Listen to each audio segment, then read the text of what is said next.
Yang pertama, kita masuk pada pengertian peridem. Peridem itu pada gambar ini adalah yang berwarna kuning ini. Seperti yang kita tahu, periderm berarti dia derm. Derm itu kulit. Nah, periderm ini merupakan lapisan kulit pengganti epidermis. Tetapi bedanya kalau epidermis itu sebelum pertumbuhan dan pertumbuhan primer, dia itu sudah ada.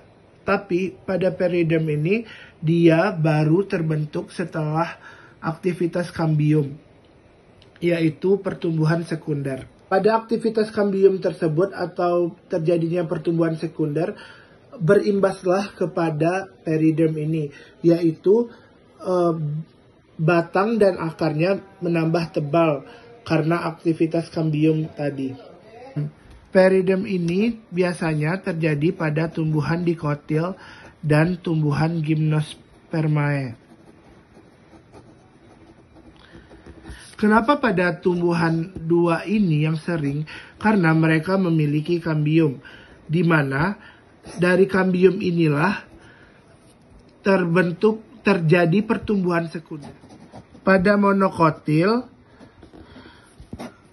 ada juga yang memiliki periderm. Tetapi dengan syarat tumbuhan monokotil tersebut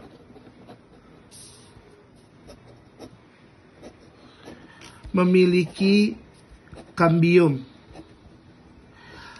atau bisa kita sebut juga anomali atau penyimpangan, di mana yang awalnya monokotil ini tidak memiliki kambium, tapi kenyataannya dia ada. Biasanya pada famili Dranaceae.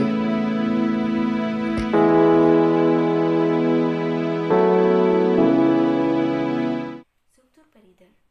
Periderm merupakan jaringan pelindung pengganti epidermis pada batang yang nantinya akan bekerja sama dengan floem sehingga menghasilkan kulit batang atau kulit kayu.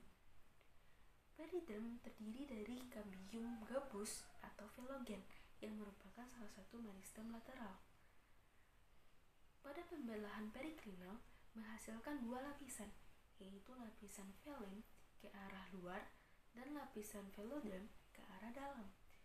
Lapisan velum atau lapisan gabus yaitu sel mati ketika dewasa yang memiliki dinding sel bersuberen atau bersifat impermeabel baik terhadap air maupun terhadap patogen. Lapisan yang kedua yaitu lapisan veloderm atau parenkimades. Lapisan ini tidak dapat dilihat begitu jelas karena pada jaringan tumbuhan, lapisan ini biasanya hanya terdiri dari satu lapisan sel saja yang berfungsi sebagai cadangan makanan. Berikut adalah gambar struktur dari periderm. Pengertian lentisel.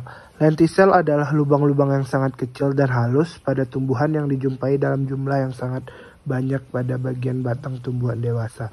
Lentisel merupakan komponen dari periderm pada akar atau batang. Lentisel tersusun seperti massa sel yang longgar menonjol di atas permukaan secara horizontal yang memungkinkan udara keluar masuk jaringan. Waktu pembentukan lentisel berbeda dengan setiap spesies tumbuhan dan tergantung pada kekuatan epidermis.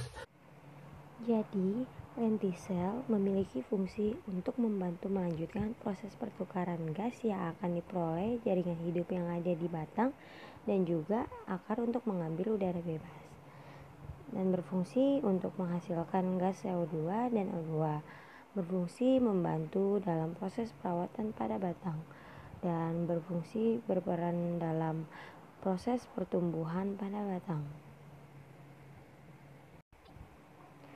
Contoh tumbuhan yang bernapas dengan lentisel. Alat pernapasan para tumbuhan ada 3, ini melalui akar, stomata, dan lentisel. Jika stomata adalah metode atau cara pernapasan tumbuhan melalui mulut daun, kalau untuk lentisel pernapasan menggunakan batang. Beberapa tumbuhan yang bernapas menggunakan lentisel adalah Contohnya tumbuhan anggrek, bakau, dan beringin.